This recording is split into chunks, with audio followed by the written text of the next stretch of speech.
Everyone, welcome to I exam भी। दोस्तों आप सभी का बहुत स्वागत है। दोस्तों आज की हमारी इस वीडियो में हम डिस्कस करेंगे नाबार्ड 2021 ग्रेड ए का एग्जाम जो हुआ था 18 सितंबर को। इसमें हम खासकर आज डिस्कस करेंगे जो हमारा एआरडी सेक्शन था, एग्रीकल्चर एंड रूरल डेवलपमेंट, उसमें क्वेश्चंस कैसे आए थे, किस टॉपिक से कितने क्वेश्चंस आए थे, कितना पार्ट कंसेप्चुअल था, कितना पार्ट डायनामिक था, ये हम दोनों में कंपैरेटिव स्टडी करेंगे, शिफ्ट 1 और शिफ्ट 2 में, दोनों में। आई होप कि अभी तक आप लोगों ने अपने आंसर एनालिसिस करने के लिए या आंसर की के लिए बहुत सारे सोर्सेज से ये सारे क्वेश्चंस देख लिए होंगे, टैली कर लिए होंगे। तो हम इंडिविजुअल क्वेश्चन वाइज नहीं देखेंगे और अभी उसका बहुत ज्यादा कोई मतलब भी नहीं है इंडिविजुअल क्वेश्चंस देखने का। बट यहां से आपको क्या पता चलता है नाबार्ड के पेपर पैटर्न के बारे में, तो ये जो आज की वीडियो है ये बहुत ज्यादा इंपॉर्टेंट होने वाली है उन एस्पिरेंट्स के लिए जो कि नेक्स्ट टाइम के लिए प्रिपेयर कर रहे हैं या फिर आप जिन्होंने भी फेज 2 के लिए प्रिपरेशन स्टार्ट कर दी है। तो आपको क्या चीज ध्यान में रखना है, कैसे नेक्स्ट ईयर को अप्रोच करना है या कैसे फेज 2 को अप्रोच करना है based on this particular pattern. And मगर आपको एक इंटरेस्टिंग बात बताऊं, जब मैंने मई में और जुलाई में जो स्ट्रेटजी वीडियो बनाई थी उसमें भी हमारा फोकस हमेशा यही होता था। अगर आप इसमें आगे देखेंगे और उस वीडियो को भी देखोगे तो आपको बहुत सिमिलैरिटी लगेगी। जैसे यहाँ पे आपने देखोगे कि 50% फ्रॉम कंसेप्चुअल है, 50% फ्रॉम डायनामिक है, ऐसा ही हम लोगों ने तब भी प्रिडिक्ट किया था। बिकॉज क्योंकि ये रेगुलर पैटर्न है नाबार्ड का, कोई नई चीज नहीं है, नाबार्ड हमेशा ही ऐसे ही पेपर बनाता है। तो यहाँ पे भी हम देखेंगे कि एग्रीकल्चर जो कंसेप्ट है उसमें आपको बहुत डीप नहीं पढ़ना है, क्या पढ़ना है, कहाँ पे फोकस है, वो आज की अपनी इस वीडियो में हम डिस्कस करेंगे शिफ्ट 1 एंड 2 का। तो आज में हम क्या क्या डिस्कस करने वाले हैं, एक तो हम क्वेश्चंस और उनकी टॉपिक की एनालिसिस करेंगे कि क्वेश्चंस कहां से आया था। पहले हम ये डिस्कस करेंगे कि कंसेप्चुअल पार्ट में क्वेश्चंस कितने आए थे और फिर एक पर्टिकुलर टॉपिक से कितने क्वेश्चंस हमें देखने को मिले, ये हम एनालिसिस करेंगे। देन हम उसके बाद देखेंगे डिस्ट्रीब्यूशन ऑफ मार्क्स, मतलब किस पर्टिकुलर टॉपिक या फिर किस पर्टिकुलर इंपॉर्टेंट सेगमेंट या फिर आप कह सकते हो किसी पर्टिकुलर स्कीम या फिर उस वाले सेक्टर से कितने मार्क्स का डिस्ट्रीब्यूशन था, तो मेजॉरिटी आपको पता चल जाएगी। देन सब्जेक्ट और चैप्टर, अब ये क्या चीज है आप सभी को पता है, एआरडी में एग्रीकल्चर एक चीज है और एक चीज रूरल डेवलपमेंट है।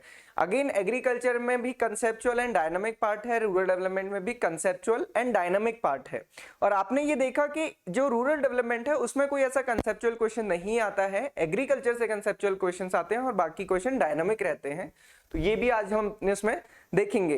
देन क्या सोर्सेज होने चाहिए, क्या कुछ मतलब बहुत क्रिस्प में कहां पे आपको सारी चीजें मिल जाएंगी, क्या चीज आप ध्यान में रखें, ये हम डिस्कस करेंगे।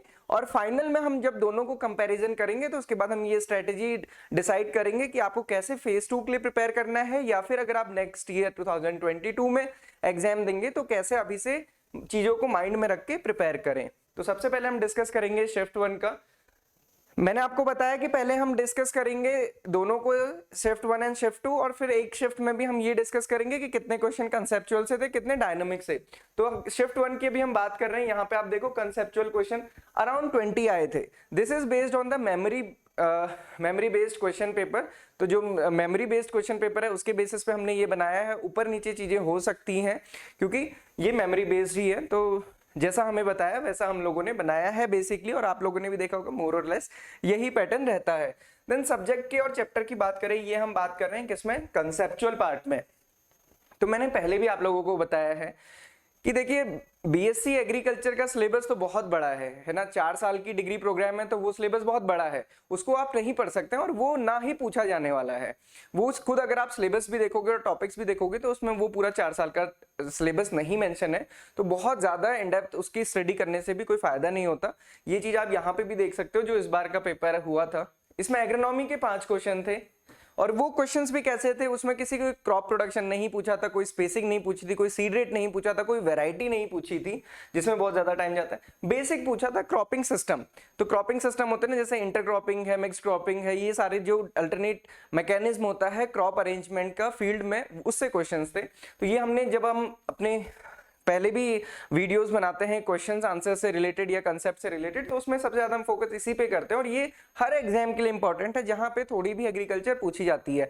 तो चाहे वो एफसीआई हो, चाहे नाबार्ड हो, या इवन जो एग्रीकल्चर एग्जाम्स होते हैं एएफओ एंड ऑल, उनमें भी यहाँ पे से क्वेश्चन बहुत ज्यादा आते हैं। देन टिलेज से रिलेटेड क्वेश्चन, देन मल्चिंग से related question and agro climatic zone से रिलेटेड क्वेश्चन है। और अगर आप ये देखोगे सिलेबस में, जो नाबार्ड का सिलेबस है, नाबार्ड ने जो अपने फेज 2 के लिए एआरडी में सिलेबस मेंशन किया है, वहां पे ये सारे टॉपिक मेंशन है ऑलरेडी।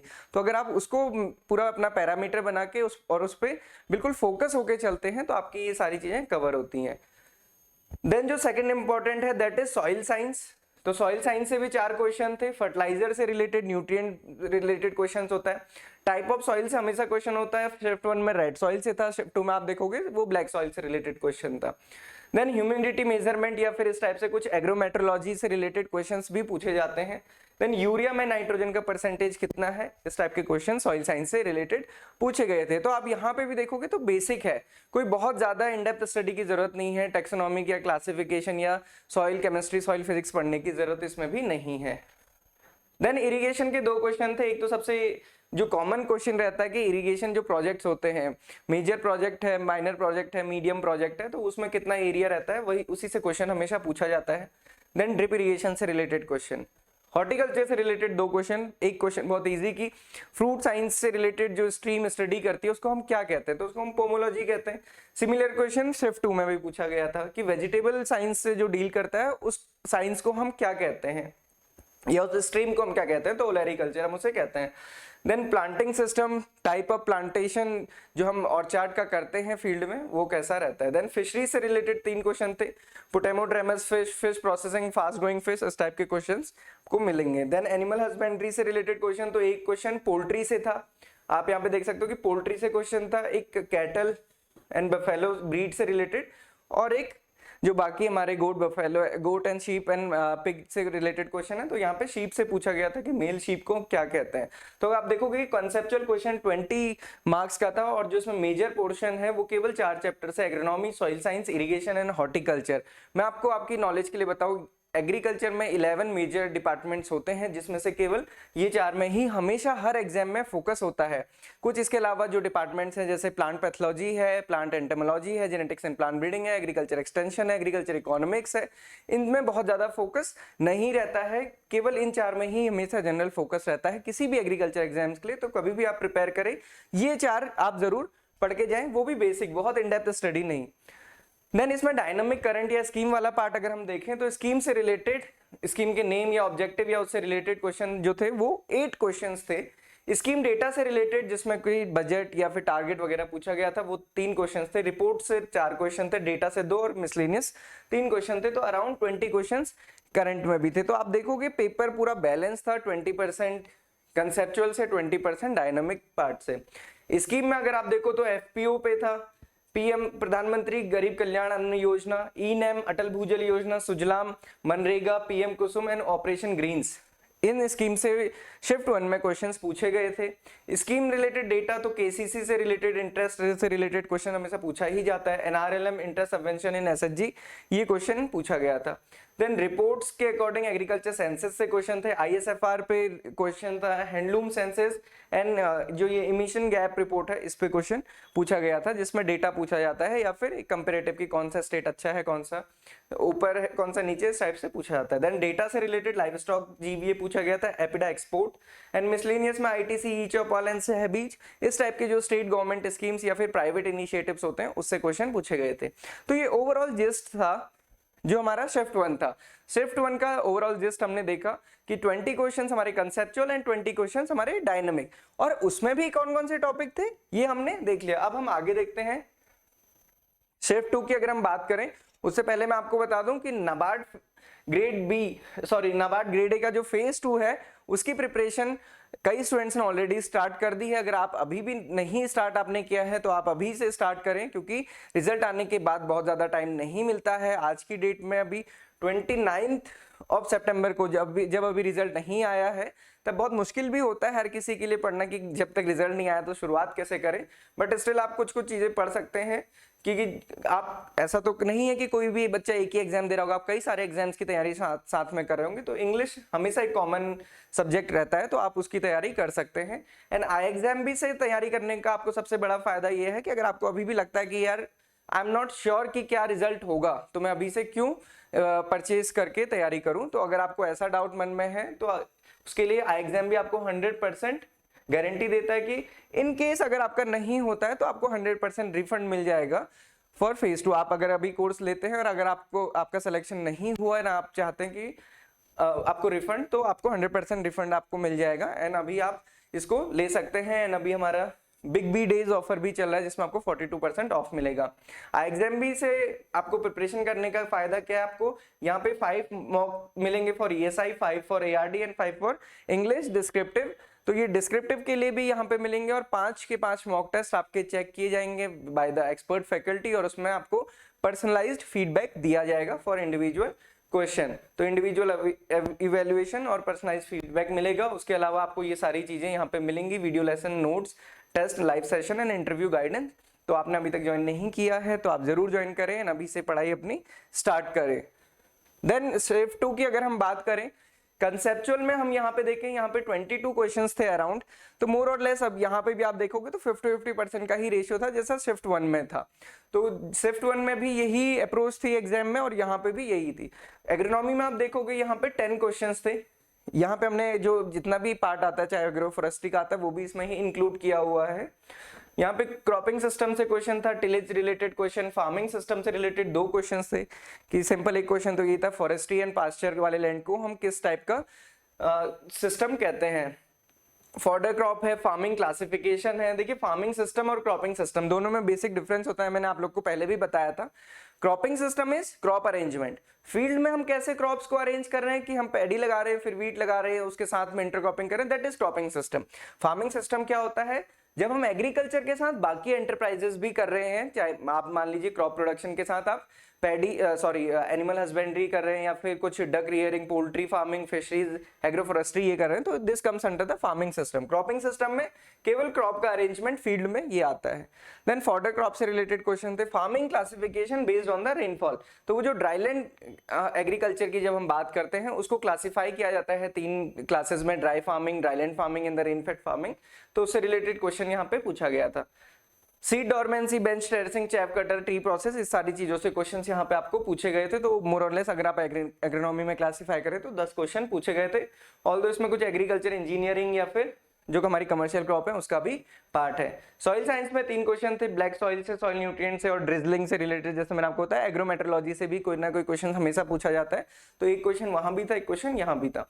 इरिगेशन से तो यहाँ पे इरिगेशन प्रोजेक्ट पे ही क्वेश्चन था।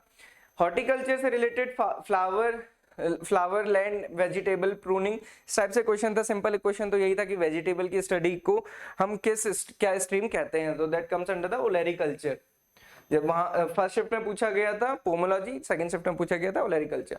देन फिशरीज से 2 क्वेश्चन थे, फिश प्रिजर्वेशन पे एंड प्रेडेटरी फिश पे। एनिमल हस्बेंड्री से 3 क्वेश्चन थे, broiler, female ship and cattle breed पे। तो आप देखोगे कॉमन टाइप के क्वेश्चन है, सिंगल टॉपिक से दोनों ही शिफ्ट के लिए क्वेश्चन लिए हुए हैं। ऐसा नहीं है कि यहाँ पे कुछ अलग क्वेश्चन वहां पे एंटायरली डिफरेंट, ऐसा नहीं था, एक ही टॉपिक दोनों में कवर हुआ है। देन करंट डायनामिक स्कीम्स की अगर हम बात करें, वहां हमने देखा था स्कीम नेम ऑब्जेक्टिव से 8 क्वेश्चन थे, यहाँ पे 6 क्वेश्चन है। यहाँ पे जो स्कीम कवर गई है, प्रधानमंत्री कृषि सिंचाई योजना का कंपोनेंट हर खेत को पानी। प्रधानमंत्री कृषि सिंचाई योजना से एक और क्वेश्चन था कि कौन सा कंपोनेंट नहीं है। मनरेगा, प्रधानमंत्री जन आरोग्य योजना, प्रधानमंत्री किसान मानधन योजना, एसएचजी डिजिटाइजेशन ऐप का क्या नाम है, ये क्वेश्चन स्कीम से रिलेटेड थे। देन स्कीम डेटा से बात करी जाए तो बजट पूछा गया था कि एग्रीकल्चर क्रेडिट के लिए कितना बजट इस बार दिया गया है, इंस्टीट्यूशनल फार्म क्रेडिट जिसे हम कहते हैं। रिपोर्ट से क्वेश्चन था, एग्री सेंसस से 2 से 3 क्वेश्चन थे, इकोनॉमिक सर्वे से रिलेटेड जीवीए पूछा था, एग्रीकल्चर का कितना है, जैसे उसमें पूछा था लाइव स्टॉक सेक्टर का कितना जीवीए में कंट्रीब्यूशन है, यहाँ पे एग्रीकल्चर सेक्टर का पूछा गया था as per the economic survey. Then family planning report, then data से related food grain advance estimate पूछा गया था, और वो भी किसका पूछा गया था, ऑयल सीड का। और यहाँ पे हमेशा एक डाउट रहता है कि हमारे 4 एडवांस एस्टिमेट आते हैं, हम कौन सा वाला पढ़ें। तो यहाँ पे जो 4th एडवांस एस्टिमेट था जो अभी लेटेस्ट आया हुआ था अगस्त में, अगर आप देखोगे उस एग्जाम के बाद हमारा फर्स्ट एडवांस एस्टिमेट आ गया है नेक्स्ट ईयर के लिए। तो उस टाइम तक 4th ही लेटेस्ट था, उसी से पूछा गया था और नॉर्मल फूड ग्रेन एडवांस नहीं पूछा गया था। ऑयल सीड का प्रोडक्शन यहाँ पे पूछा गया था। देन एपिडा से क्वेश्चन यहाँ पे भी पूछा गया था सेकंड शिफ्ट में। मिसलेनियस की अगर हम बात करें तो organic state, KVK, GHG, green house gases, इस टाइप के क्वेश्चन इसमें भी थे। तो अगर आप ओवरऑल देखें तो 50-50 का रेशियो था, करंट में भी और कंसेप्चुअल में भी, शिफ्ट 1 में भी शिफ्ट 2 में भी बहुत ज्यादा मेजर कोई डिफरेंस नहीं था। अगर आप देखें तो सेम टॉपिक से रिलेटेड थे। यहाँ पे आपको क्या फायदा होने वाला है अभी इसको देखने के बाद, ये है कि आप जो आपकी फर्दर प्रिपरेशन है, चाहे आप फेज 2 के लिए प्रिपेयर कर रहे हैं, चाहे आप नेक्स्ट ईयर के लिए प्रिपेयर कर रहे हैं, क्योंकि कई स्टूडेंट होते हैं ना, कई स्टूडेंट मुझसे भी कहते हैं कि सर इस बार तो हम बहुत अच्छे से प्रिपेयर नहीं कर पाए, बट हमें समझ आ गया कि नेक्स्ट टाइम कैसे प्रिपेयर करना है। तो दैट समझ इज ओनली रिक्वायर्ड कि आपको पता चले कि आपको क्या पढ़ना है। क्योंकि लास्ट टाइम पे हम देखते हैं ना कि हम लोग सोर्सेज के लिए दौड़ते रहते हैं बस, कि ये सोर्स यहाँ पे ये मिल रहा है, वहां पे वो मिल रहा है, और कई बार ऐसा होता है कि सोर्स की दौड़ के चक्कर में हम पढ़ ही नहीं पाते। वो हर किसी के साथ होता है, हमारे साथ भी होता था। तो वो सारी चीजें ना करें। आज के टाइम पे ये एनालिसिस से फायदा यही होता है कि आपको पता चलता है कि आपको किस चीज पे ज्यादा फोकस करना है। सिमिलर पैटर्न होता है यूपीएससी में, आपको सभी को पता है यूपीएससी की तो कोई लिमिट ही नहीं है, बट किस पर्टिकुलर एरिया को फोकस करना है ये हमको प्रीवियस ईयर पैटर्न से पता चलता है। तो ये वीडियो आपकी ना सिर्फ अभी आपके लिए इंपॉर्टेंट है, बट जो भी नेक्स्ट ईयर प्रिपेयर कर रहे हैं उनके लिए ये काफी इंपॉर्टेंट होने वाली है। तो अब आपको कैसे स्टडी करनी है फर्दर, अगर आप फेज 2 के लिए कर रहे हैं या फिर नेक्स्ट ईयर के लिए कर रहे हैं, तो आपको ये मान के चलना है कि 50% कंसेप्ट से क्वेश्चंस आएंगे, 50% डायनामिक्स आएंगे। तो इसका मतलब ये है कि दोनों को आपको बराबर वेटेज देना है। ये नहीं कि आप सिर्फ डायनामिक ही पढ़ रहे हैं, सिर्फ आप पीआईबी एंड ऑल जो भी डायनामिक काइंड ऑफ थिंग्स है वही पढ़ रहे हैं, स्कीम से फोकस कर रहे हैं, कंसेप्ट नहीं पढ़ रहे, तो उससे भी बहुत अच्छा फायदा नहीं होगा।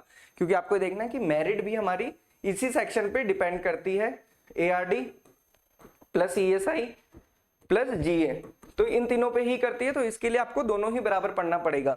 ये लास्ट ईयर तक होता था जब केवल जो हमारा ये है इसमें केवल सेक्शनल कट ऑफ क्लियर करनी होती थी। तो सेक्शनल कट ऑफ का अब हिसाब किताब नहीं है, आपको उसके साथ मेरिट भी बनानी है, तो आपको ज्यादा फोकस करना पड़ेगा।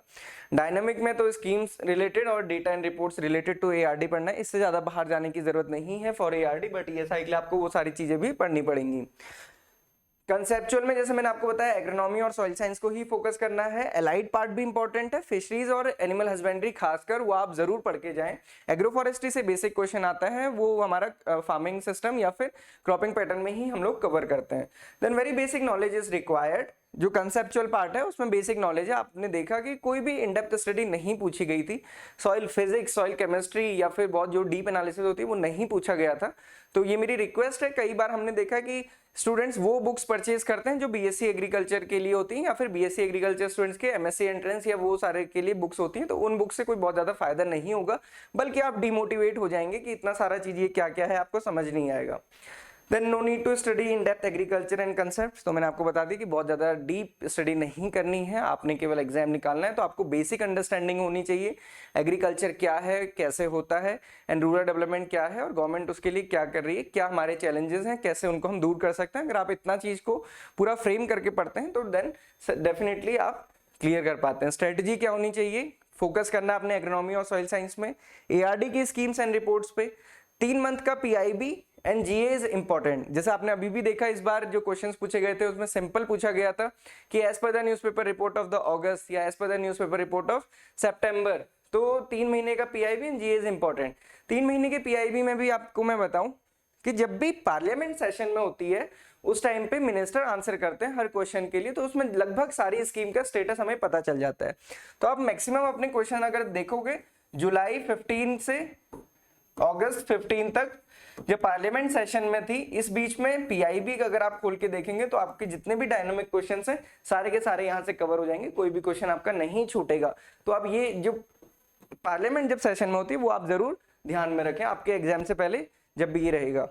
कुरुक्षेत्र योजना मैगजीन आर वेरी इंपॉर्टेंट, क्योंकि उससे हमें पता चलता है कि ओवरऑल फोकस कौन सी स्कीम में है और कौन सी स्कीम किस मिनिस्ट्री या फिर कैसा उसका एट प्रेजेंट में स्टेटस है और कितना फोकस उस पर है, वो सारे कुछ पता चलता है। न्यूज़पेपर रीडिंग इज मस्ट, तो न्यूज़पेपर आप जरूर पढ़ें, अपने खुद से नोट्स बनाएं, ये बहुत जरूरी है। आप कहीं से भी पढ़ें, किसी भी सोर्स से पढ़ें, हर जगह आपको कंसेप्ट्स मिल जाएंगे, हर जगह आपको सारी चीजें मिल जाएंगी, बट आप अपने नोट्स जरूर बनाएं, क्योंकि लास्ट टाइम पे आप हर चीज नहीं रिवाइज कर पाएंगे। और जब आप अपने नोट्स बनाते हैं तभी आप बहुत अच्छे से रिवाइज भी कर पाते हैं, क्योंकि जब आप कोई भी वर्ड लिखेंगे अपनी राइटिंग में, अपनी कॉपी में, तो उसके पीछे कंटेक्स्ट होगा। अगर वो कंटेक्स्ट आपको तभी ध्यान आएगा जब आप अपने नोट्स रिवाइज करेंगे। आप पीडीएफ देख के या फिर कुछ भी चीजें देख के, टेलीग्राम ग्रुप्स या फिर इधर उधर देख के नहीं वो सारी चीजें ध्यान में ला सकते हैं बार बार। सो आज ही प्रिपेयर करना स्टार्ट करें। Thank you for watching this video. And IXMB ने अभी फ्लैट 42% ऑफर निकाला है specially for the big be days, and ये केवल इसी मंथ के लिए है, तो आपने अगर अभी तक नहीं एनरोल किया तो आप जरूर एनरोल करें एंड आज से ही अपनी प्रिपरेशन स्टार्ट करें। और पीडीएफ या फिर जो डेली क्विज होते हैं और बाकी डेली अपडेट्स के लिए हमारे एग्रीबी टेलीग्राम चैनल को जरूर सब्सक्राइब करें। एंड आपकी कोई भी क्वेरी है तो हमें कमेंट बॉक्स पे लिख के जरूर भेजें, हम आपकी सारी क्वेरी को आंसर करेंगे। So thank you for watching and have a good day ahead.